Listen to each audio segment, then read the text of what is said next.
BJP MLA Suresh Kumar ನಾಲಿಗೆ ಸುಳಿಗೆ ಕಾಂಗ್ರೆಸ್ ಗರಂ ಆಗಿದೆ. ಶಾಸಕರ ಮನೆ ಮುಂದೆ ದೊಡ್ಡ ಹೈಡ್ರಾಮವೇ ನಡೆದಿದೆ. ಬಿಜೆಪಿ ಶಾಸಕ ಸುರೇಶ್ ಕುಮಾರ್ ನಿವಾಸಕ್ಕೆ ಮುತ್ತಿಗೆ ಹಾಕಿದ ಕಾಂಗ್ರೆಸ್ ಕಾರ್ಯಕರ್ತರು. ಸುರೇಶ್ ಕುಮಾರ್ ಕಾಂಪೌಂಡ್ ತುಂಬಾ ಅವಹೇಳನಕಾರಿ ಪೋಸ್ಟರ್ಗಳ ದರ್ಶನ. ಸುರೇಶ್ ಕುಮಾರ್ ಬಿಜೆಪಿ ಎಂಎಲ್ಎ ಅವರ ನಾಲಿಗೆ ಸುಳಿಗೆ ಕಾಂಗ್ರೆಸ್ ಗರಂ.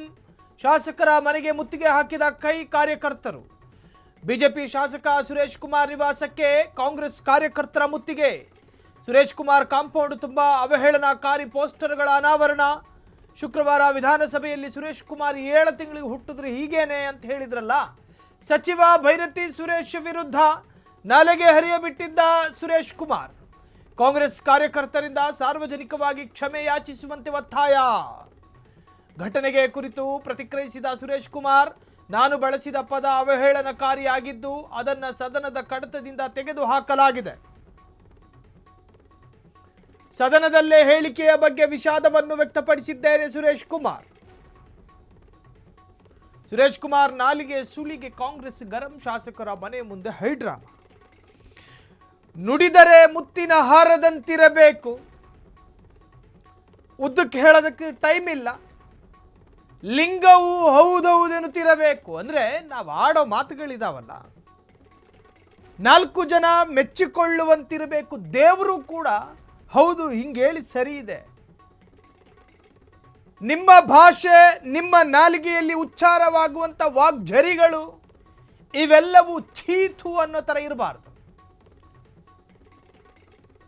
ನೀವೆಲ್ಲರೂ ಜನಪ್ರತಿನಿಧಿಗಳು, ಚುನಾಯಿತ ಜನಪ್ರತಿನಿಧಿಗಳು, ಎಲೆಕ್ಟೆಡ್ ಕ್ಯಾಂಡಿಡೇಟ್ಸ್.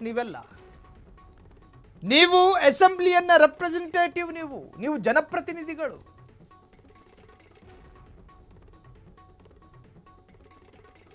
ದನ ಕಾಯೋದಕ್ಕೆ ಆಯ್ಕೆ ಮಾಡಿರೋದಲ್ಲ. ನಿಮ್ಮನ್ನ ಅನುಕರಿಸುವ ಮತ್ತು ಅನುಸರಿಸುವ ಒಂದು ವಿಭಾಗ ಇರುತ್ತೆ. ನೀವು ಒಂದಷ್ಟು ಜನರಿಗೆ ರೋಲ್ ಮಾಡೆಲ್ ಆಗಿರ್ತೀರಿ, ಮಾದರಿಯಾಗಿರ್ತೀರಿ. ನಿಮ್ಮ ತರನೇ ಹೇರ್ ಸ್ಟೈಲು, ನಿಮ್ಮ ತರನೇ ಧ್ವನಿ ಅನುಕರಿಸುವ, ನಿಮ್ಮ ತರನೇ ನಡಿಬೇಕು ಅನ್ನುವ ನಿಮ್ಮ ಫ್ಯಾನ್ಸಿಗಳೇ ಇರ್ತಾರ್ರಿ. ನೀವು ಬಳಸುವ ಭಾಷೆ 4 ಜನ ಸುರೇಶ್ ಕುಮಾರ್ ಹೆಂಗ್ ಮಾತಾಡಿದ್ರು ನೋಡಿ ಅನ್ನೋ ತರ ಇರಬೇಕು. ಛೀತು ಅನ್ನೋ ತರ ಇರಬಾರ್ದು. ಭಾವೋದ್ರೇಕ, ಆವೇಶ, ಆಕ್ರೋಶ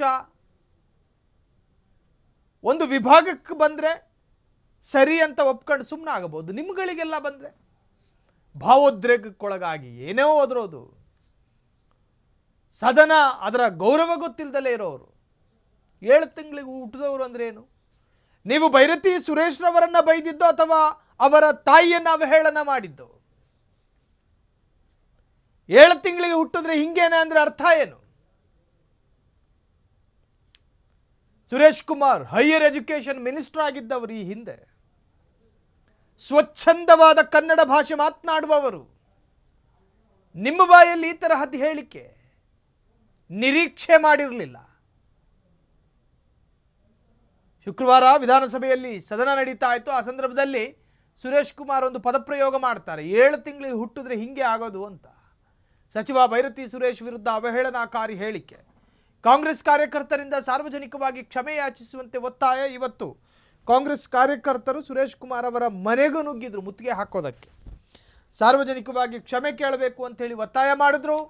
ಸುರೇಶ್ ಕುಮಾರ್ ಅವರ ಕಾಂಪೌಂಡ್ ಗೋಡೆ ಮೇಲೆಲ್ಲ ಪೋಸ್ಟರ್ಗಳನ್ನು ಅಂಟಿಸಿದ್ರು.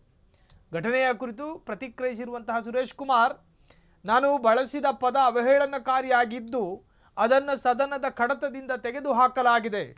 ಸದನದಲ್ಲೇ ಹೇಳಿಕೆಯ ಬಗ್ಗೆ ವಿಷಾದವನ್ನು ವ್ಯಕ್ತಪಡಿಸಿದ್ದೇನೆ. ಸುರೇಶ್ ಕುಮಾರ್ ಒಂದು ಹೇಳಿಕೆ ಇದೆಯಲ್ಲ, ಆ ಹೇಳಿಕೆ ಹೆಂಗಿರಬೇಕು ಅಂದರೆ, ನಿಮ್ಮ ಜೀವಿತಾವಧಿಯವರೆಗೂ ಕೂಡ ಆ ತರಹದ್ದೊಂದು ಹೇಳಿಕೆ ಹೇಳಿದ್ದೆ, ಅದು ತಪ್ಪಾಗೋಯ್ತು, ನಾನು ಅದನ್ನು ಹಿಂದಕ್ಕೆ ತಗೋತೀನಿ ಅನ್ನೋ ಮಟ್ಟಕ್ಕೆ ನೀವು ಬರಬಾರ್ದು. ಕಡ್ಡಿ ಮುರಿದಂಗಿರಬೇಕು. ನಾನು ಹೇಳಿದ್ದು ವರ್ಷನ್ ಸರಿಯಾಗಿಯೇ ಇದೆ, ಅದು ಯಾವ ಕಾಲಕ್ಕೂ ಅದು ಸರಿ ಅನಿಸುತ್ತೆ, ಅದು ತಪ್ಪಾಗಲಾರದು. ಈ ತರಹದ ಸೂಕ್ಷ್ಮತೆಗಳನ್ನು ನೀವು ಅಳವಡಿಸಿಕೊಳ್ಳದೇ ಇದ್ದರೆ ದನ ಕಾಯೋದಕ್ಕೂ ಎಂಎಲ್ಎ ಆಗೋದಕ್ಕೆ ಲಾಯಕ್ಕಿಲ್ಲ. ಸುರೇಶ್ ಕುಮಾರ್ ವಿರುದ್ಧ ಆಕ್ರೋಶವೂ ಕೂಡ ಭುಗಿಲೆದ್ದಿದೆ. ಕ್ಷಣ ಕ್ಷಣದ ಸುದ್ದಿಗಳಿಗಾಗಿ ಫ್ರೀಡಂ ಟಿವಿ ಸಬ್ಸ್ಕ್ರೈಬ್ ಮಾಡಿ, ಲೈಕ್ ಮಾಡಿ ಹಾಗೂ ಫಾಲೋ ಮಾಡಿ. ಹೊಸ ಸುದ್ದಿಗಳ ನೋಟಿಫಿಕೇಶನ್ಗಾಗಿ ಬೆಲ್ ಐಕಾನ್ ಮೇಲೆ ಕ್ಲಿಕ್ ಮಾಡಿ.